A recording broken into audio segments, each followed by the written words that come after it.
I suppose since I was a child, I've been really boring, like loving to do voices, interested in characters. Um, and characters fascinate me wherever I go. If I'm on a tube or on a bus or in a shop or in the theatre, wherever I am, I will always look and listen. I like to look at what people are wearing and how they're speaking. I'm fascinated by accents and why people speak the way they do. Just all these things. It's a bit of an obsession, to be quite honest. And so when I get offered a part, I just love it if I can hear the voice in my head when I read the script. And it just fascinates me. Things like Carry On films, and just seeing how clever they were, the women in those films and the funny things that they did, they were inspirational.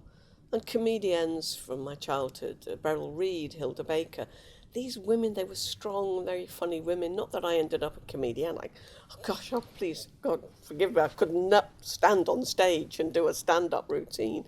But they certainly gave me the love of comedy and the love of entertaining. And so that was a huge inspiration to me. Abigail's Party, obviously, I'm incredibly proud of, and we had a lot of fun doing that show.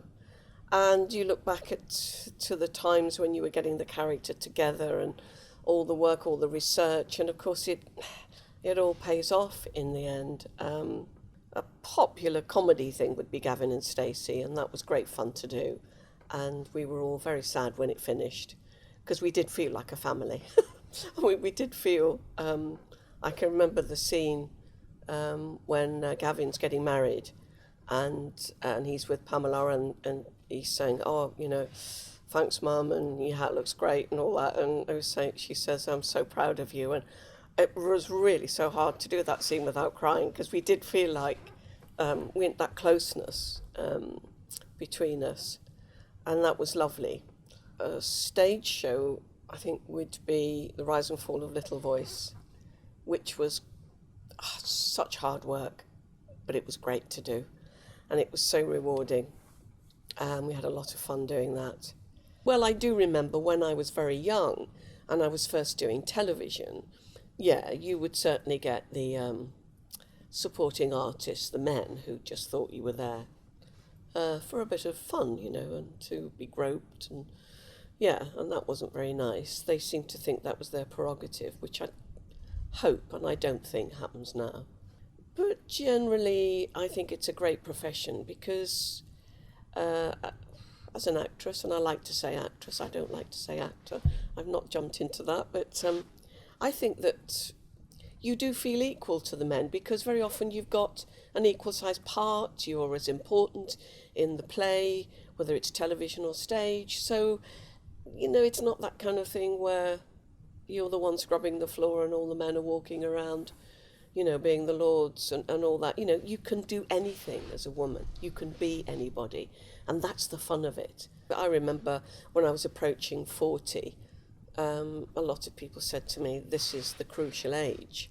If you can get beyond 40 and you're still working, you've probably got another 10 or 20 years left. But most actresses will find they get stuck at 40 and no one wants to employ them. And that's terribly sad. Life does not end at 40.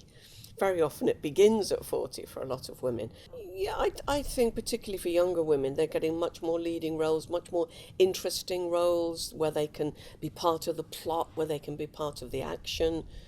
I think as women in life are freer to do more interesting work, then that, of course, reflects in the acting world. Women are much stronger, much more, can speak for themselves, I think it has improved a lot. The thing I love the most is occasionally someone will stop me in the street and say, thank you for all the pleasure that you've given.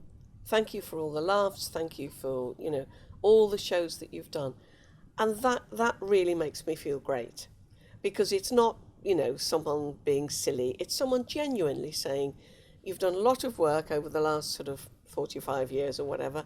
And thanks very much for doing that. You've entertained us and made us laugh and made us cry. And so that's great.